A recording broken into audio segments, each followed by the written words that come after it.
안녕하세요. 작가 이은경입니다. 반갑습니다. 네. 어, 칭찬, 운동, 독서 세 가지 다 하시고 계시죠? 오늘도 하셨나요? 네. 아이들 칭찬해서 학교로 보내셨나요? 네. 아이들을 칭찬을 자주 하잖아요. 가장 좋은 사람은 엄마예요. 엄마가 당당해지고 떳떳해지고 숙제를 끝낸 것 같은 아이들 왜 밥 먹이고 나면 후련하잖아요. 그것처럼 칭찬해주고 나면 굉장히 후련한 마음이 듭니다. 그리고 이따가 오후에 혹시 바빠서 칭찬 못해도 하루치의 칭찬 양이 있다면 오전에 다 한 거예요. 학교 가기 전에 일단 했기 때문에, 네. 오후에 좀 덜 해도 마음이 좀 덜 부담스럽죠. 그 정도로 중요하다고 생각하시면 되고요. 그 정도로 열심히 하루 세끼 챙겨 먹이듯이 칭찬도 최소 3번, 네. 그리고 할 수 있다면 아침부터 막 쏟아 부어주시면 좋습니다. 아이들은요, 늘 더 많은 칭찬을 받기를 원해요. 그런데 가만 생각해 보면 부모의 칭찬으로 힘을 얻어서 네, 성장할 수 있는 유일한 시기예요. 지금이. 네, 저는 아이들이 고학년이니까 정말 이제 몇 년 안 남은 것 같아요. 내가 이렇게 입이 아프도록 칭찬을 해줘야 하고 그 칭찬을 받으면서 막 실룩거리는 아이의 모습을 볼 수 있는 시기가 이제 정말 몇 년 안 남았구나라는 생각을 하면서 정말 힘들거든요. 그런데 때마다 챙겨서 칭찬해주기가 정말 힘든데요. 가장 힘들고 중요한 일을 하고 있다라는 생각으로 네, 그렇게 칭찬하고 있습니다. 오늘은 두 가지 말씀을 드릴게요. 비슷한 단어인데요. 하나는 끄셔야 되고요. 하나는 켜셔야 돼요. 제목 보셔서 아시겠지만 꺼야 될 거 먼저 말씀을 드릴게요. 알림 좀 끄세요. 네. 무슨 알림일까요? 당연하죠. 네, 스마트폰 알림입니다. 스마트폰을요, 우리 이제 거의 그냥 손바닥에 붙이고 살잖아요. 어디 갈 때 핸드폰 없으면 허전하시죠? 그냥 다 비슷해요. 뭐, 나는 중독된 사람이라서, 네, 중독된 사람이나 중독 안 된 사람이나 요새는 그냥 거의 비슷한 횟수로 핸드폰을 사용을 하더라고요. 네, 스마트폰 들고 다니는 건 좋아요. 그거는 뭐, 꼭 필요하죠. 그리고 정말 유용하게 쓰이는 순간도 많습니다. 저는 메모를 할 일이 많기 때문에 늘 챙겨가지고 다녀요. 생각나는 것들을 놓치지 않기 위해서 늘 그 메모 앱을 깔아놓고 계속 메모를 해요. 메모도 막 하면 나중에 정리하기 힘드니까 이 PC와 연동되는 그 앱이 있거든요. 내가 그 스마트폰에서 막 대충 이렇게 해놓으면요. 나중에 컴퓨터를 열어서 이렇게 연동될 수 있게 거기에서 정리를 하는 그렇게 해서 글감을 찾고 그렇게 해서 강의 주제를 좀 만들고 하는 때가 많거든요. 핸드폰 굉장히 늘 수족처럼 달고 다닙니다. 그런데요. 제 핸드폰의 특징, 알림이 오지 않아요. 알림이 없어요. 그 말은 뭐냐면요. 내가 핸드폰을 능동적으로 그러니까 내가 쓰고 싶을 때 사용해야 될 때만 열겠다라는 어떤 일종의 의지의 표현이에요. 알림 아시죠? 뭔지 아시죠? 카톡에서 알림 오고, 뭐, 어디에서 댓글 달렸다고 알림 오고, 그리고 또 많이 오는 거 쇼핑 앱에서 많이 오죠? 신세계에서 오고, 쿠팡에서 오고, 예스24에서 오고, 네, 11번가에서 또 오고요. 이렇게 다 아무 생각 없이 알림을 다 이렇게 그냥 해놓잖아요. 특별히 들어가서 알림을 끄지 않으면 대부분은 알림이 켜둔 상태로 앱이 작동이 되고 있는 거라서요. 그쪽에서 무작위로 보내는 그런 알림들이 계속 핸드폰에 뜹니다. 뜨면요, 네, 사람이니까 뭐지 싶어서 쳐다보고, 보고 나서 하면서 이제 또 눈길이 가는 거예요. 거기에서 소개하고 있는 물론 그걸 통해서 정말 이게 아니었다면 어쨌을까 싶을 만큼 아주 좋은 핫딜을 만나서 좋은 물건을 사게 되는 경우도 있겠죠. 그런데요, 저는 그냥 그걸 포기했어요. 네, 더 좋은 물건을 더 싸게 사는 기회를 포기하고요. 모든 알림을 껐습니다. 내가 지금 이걸 몰라서 못 사면 그냥 그건 내 물건이 아니다라고 생각을 하는 거죠. 나중에 더 비싼 돈을 주고 사게 되더라도 어쩔 수 없다고 생각했어요. 카톡 알림 좀 이야기해 볼까요? 네. 반드시 꺼야 할 거. 단체방 있죠. 1대1 알림은 때로 중요한 이야기가 올 수 있어요. 저도 알림을 켜놓는 사람이 있습니다. 그러니까 업무상으로 꼭 필요한 사람한테 연락을 받아야 되는 경우, 예를 들면 출판사, 그리고 또 남편의 카톡의 경우에는 뭐 우리 사이에 이제 애정 표현을 카톡으로 하진 않잖아요.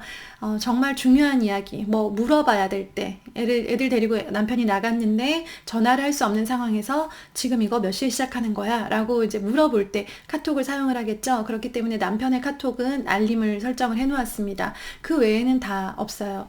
없고, 특히 단체방은요, 어떤 것도 알림을 설정해 놓지 않았어요. 화면에 뜨지도 않고 소리도 나지 않아요. 진동도 나지 않아요. 나중에 제가 핸드폰을 열었을 때 카톡방에 들어가서 확인을 하지 않으면 왔는지 안 왔는지 알 수 없도록 설정을 해 놓았습니다.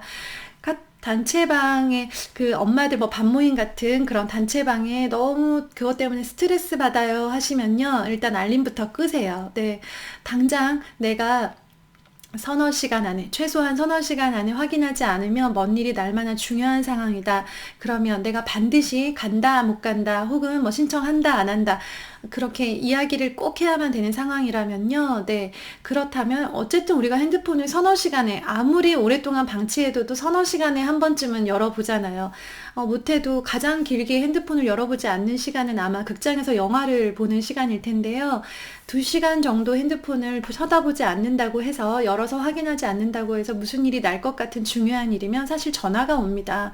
그러면 영화를 보던 중간에라도 나가서 전화를 받으면 되는 거예요. 그게 아닌 상황에서는 대부분의 경우, 100%는 아니에요. 대부분의 경우는 꼭 내가 지금 카톡이 오자마자 바로 확인하지 않아도 되는 것들이 많아요. 제가 캐나다에 와서 느낀 건데요. 시차가 있잖아요, 한국이랑. 한국에서 카톡이 오면 주로 늘 바로바로 확인을 했었어요. 그런데 캐나다에 있으니까 제가 한밤중일 때 와 있는 카톡은요, 때론 카톡이 온 지 5시간, 6시간, 7시간이 지나도, 제가 확인을 못하죠. 제가 잠을 8시간씩 자니까요. 그런데 그 나중에 확인을 해도 진짜 아무 일도 일어나지 않더라고요. 그래서 내가 카톡을 그렇게 막 붙들고 앉아서 핸드폰을 항상 쳐다보고, 혹은 항상 알림이 오나 안 오나 알림이 뜰 때마다 바로바로 열어보지 않아도 무슨 일이 나지 않는다는 거, 그거를 많이 느끼고 살아요. 특히 엄마표를 공부하시면서요. 그러니까 나는 학원 보내니까 엄마표가 아니야. 이게 아니에요. 엄마가 아이 공부를 걱정하고 계시면 다 엄마표예요. 그러니까 우리 모두 다 엄마표 맞아요. 엄마랑 같이, 아이랑 같이 있는 시간에요. 같이 있을 때가 있잖아요. 이렇게 집마다 달라요. 어떤 집들은 5시간, 6시간 매일 같이 보내는 집도 있고요. 어떤 집은 하루에 고작 1시간 혹은 30분밖에 시간을 같이 못 보내기도 해요. 그런데 그 시간에 핸드폰을 옆에 뒀는데 거기서 알림이 뜰 때마다 엄마가 계속 그걸 열어보는 거예요. 계속 신경을 쓰는 거예요. 그러면 아이는 공부에 집중할 수 있을까요? 네. 그래서 제가 좀 집중하고 싶다라고 생각되는 시간, 그리고 집중해야겠다. 보통 작가들은 글을 쓸 때 핸드폰을 끄고 인터넷을 끄는 다음에 글을 쓴다고 하더라고요. 근데 저는 그 정도의 의지는 없고요. 핸드폰을 이렇게 화면이 보이게 두지 않고 항상 뒤집어 놔요. 책상 위에다가 뒤집어서 노트북 뒤에다가 확 숨겨버립니다. 내 눈에 띄지 않게 만드는 거죠. 집중해야 될 때. 지네가 집중할 때는 글 쓸 때랑 아이들 공부 같이 할 때, 이렇게 두 가지인데요. 글 쓸 때 싹 숨겨놓고, 혹은 다른 방에다가 아예 갖다 놓고 집중해서 하고요. 아이들이랑 같이 나란히 앉아서 공부할 때도 핸드폰을 아예 화면이 보이지 않는 상태로 둬요. 제가 알림을 다 꺼놨거든요. 완전히 다 꺼놨는데, 그런데도 때로 제가 설정하지 못했던 알림이 있거나, 혹은 제가 알림을 설정해 놨던 어느 앱에서, 필요해서 했던 앱에서 이제 갑자기 불쑥 뭐가 오기도 하거든요.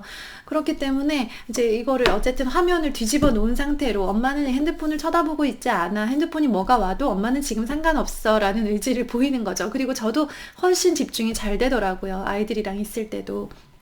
그래서 이렇게 뒤집어 놓고 무슨 소리가 들려요. 뭔가 온 것 같은 소리가 들리면 아이들이 엄마 핸드폰 뭐 왔어? 라고 하는데, 괜찮아. 이따가 볼 거야. 라고 이제 쿨한 척을 하는 거죠. 속으로는 궁금한데.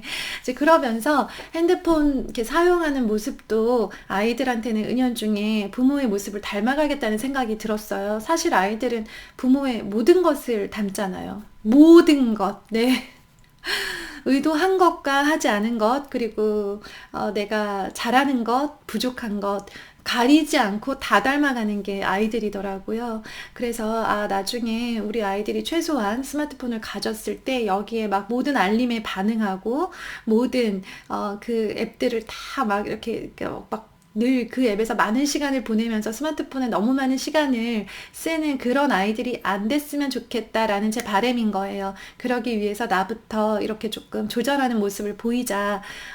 그랬을 때 제가 나중에 스마트폰을 이렇게 사용하게 했을 때 그때 아이들이 그 모습을 조금 닮아가지 않을까라는 기대인 거죠. 네, 그렇게 기대하면서 하는 거고요. 실제로 저도 알림들을 받지 않으니까 제가 핸드폰을 네, 필요해서 뭘 검색하러 찾을 때 그때서야 이제 들어와 있는 알림들, 카톡들을 봐요. 보는데 네, 좀 뭐 늦어도 큰일 일어나지 않더라고요.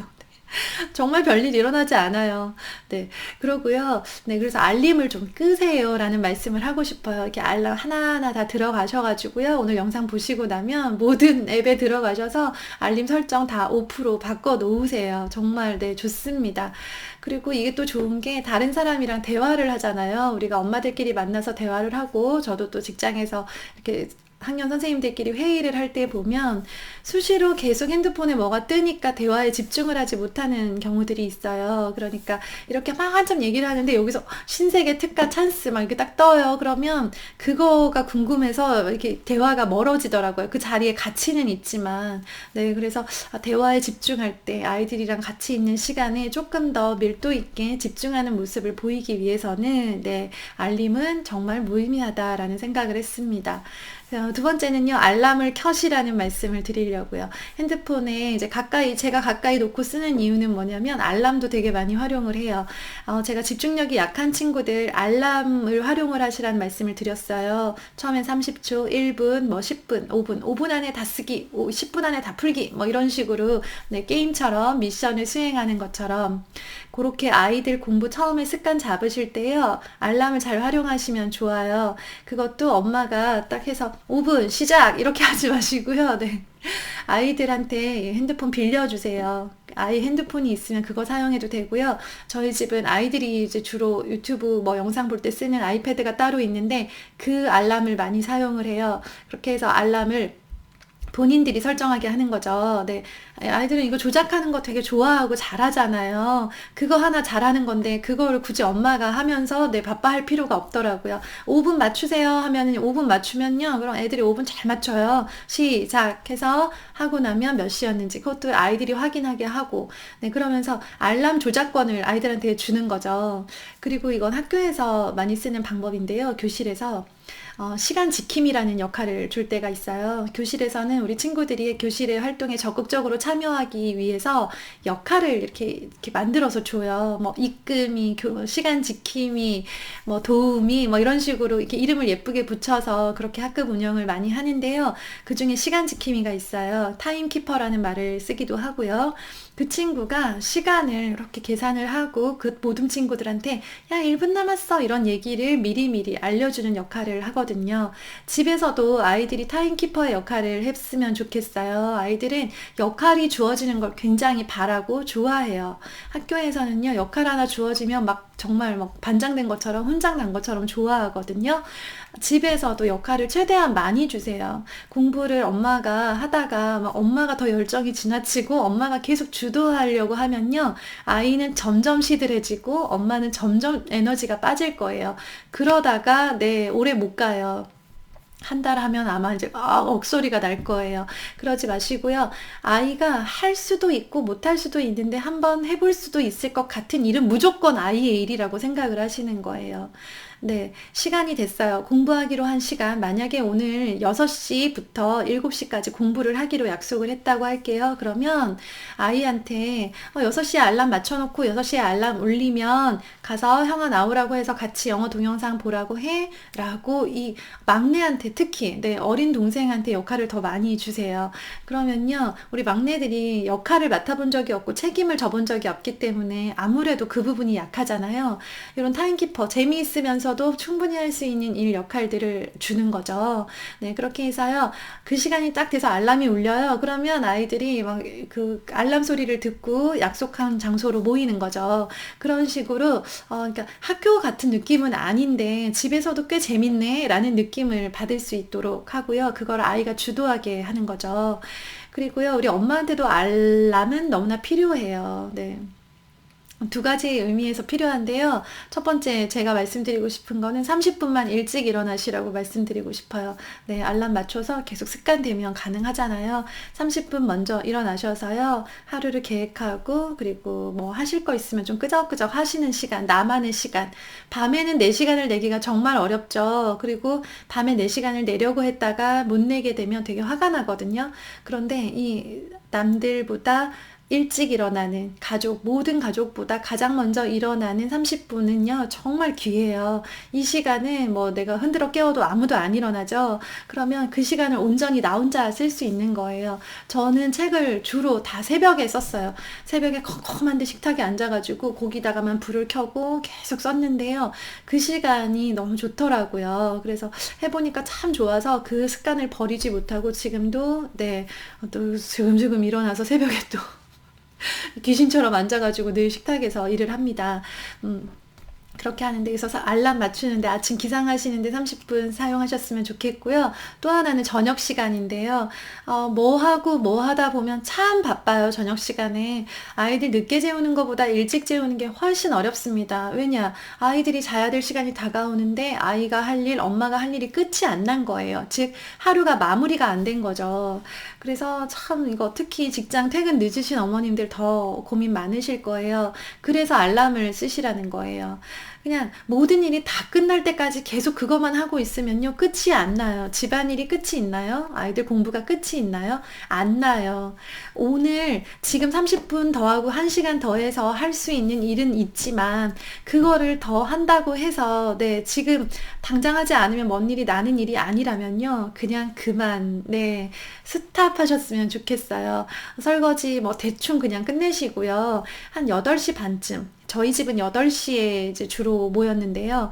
8시, 그리고 조금 늦다 하는 집들은, 저는 이제 퇴근이 빨랐으니까 8시가 가능했던 거고요. 퇴근이 늦으신 분들은 8시 30분쯤 혹은 9시쯤에라도 그때라도 온 가족이 하던 모든 공부와 집안일을 내려놓고 만나서 다 같이 네, 대화도 하고, 대화까진 아니지만 책을 모여서 읽는 시간을 가졌으면 좋겠어요. 다 내려놓고 책만 읽는 시간인 거예요. 아주 편안하게. 잘 준비가 다 끝나야 돼요. 뭐 먹을 약이 있으면 먹었고요. 벌써 양치질 다 했고, 옷 편안하게 갈아입었고, 뭐 미리 이제 방의 온도를 맞춰야 되면 온도도 미리 다 맞춰놓고, 이제 들어가서 잠만 자면 되는 그런 딱 그 준비를 끝내놓고요. 이런 거 다 아이들 시키세요. 네. 다 해놓고요. 이제 모여서, 거실에 편안하게 모여서 30분이나 1시간 정도 이렇게 음악을 틀어놓고 그냥 뭐 자는 거야, 읽는 거야 라는 느낌이 들 만큼 편안한 상태로 핸드폰 같은 거 아무도 만지지 말고, 엄마도 엄마의 책을 읽으세요. 애가 무슨 책을 읽나 신경 쓰지 마시고요. 엄마는 엄마의 책을 재미있게 읽고요. 네. 아이는 아이의 책을 재미있게 읽고요. 그렇게 30분, 1시간 뒹굴면서 책을 읽잖아요. 그러면 잠이 솔솔 와요. 네. 아주 푹 잘 수 있어요. 숙면을 취할 수가 있어요. 이 책이 저녁에 읽으면 진짜 졸려요. 그래서 저 잠 안 올 때 책 보거든요. 이제 아이들도 그럴 거예요. 그래서 막 TV를 보고 막 끝까지 막 이렇게 애를 써서 공부를 하다가 잠이 드는 거랑요, 달라요. 네. 그러니까 잠들기 위한, 숙면을 위한 준비 시간이기도 하고요. 편안하게 책을 읽는 시간. 그랬는데 선생님, 다 못했어요. 오늘 연산 다 못했어요. 괜찮아요. 그냥 연산 오늘 덜 풀어도 괜찮고요. 우리 가족만의 정말 편안한 독서 시간을 우리 가족의 문화로 만들어 가시라는 거예요. 그렇게 되면요, 아이들이 책이 좋은 거구나. 책을 읽는 게 되게 기분 좋은 거구나. 책을 읽었는데 왜 기분이 좋지? 나는 책을 싫어하는데 이런 편안한 느낌을 받아야 돼요. 그러면 다음날, 네, 8시 반에 알람이 울리면 또 이제 아이들이 모이겠죠. 네, 그렇게 해서요, 아이들이, 이렇게 엄마랑 읽으니까 재밌네? 나 책 별로 안 좋아하는데 엄마도 읽고 나도 읽으니까 재밌네? 라고 이렇게 느꼈으면 좋겠어요. 그럴 때 알람을 사용을 하시라는 거예요. 그래서 설거지 막 하실 때도요, 네, 하다가 뭐 가스레인지 더 닦아야 되는데 뭘 더 닦아요. 네, 더 안 닦아도 돼요. 네, 그만 닦고, 네, 다 손 닦고 모여서 편안하게 책보다 주무셨으면 좋겠어요. 알림 끄시고 알람 켜시고, 네, 이렇게 두 가지로 스마트폰을 좀 이렇게 지혜롭게 활용하면서 그걸 가지고 우리 아이들이랑 이렇게 좀 네, 편안한 집안 분위기 만들어 가셨으면 좋겠습니다. 감사합니다. 한절기에 건강 조심하시고요. 오늘도 운동, 독서, 칭찬 힘내세요. 화이팅!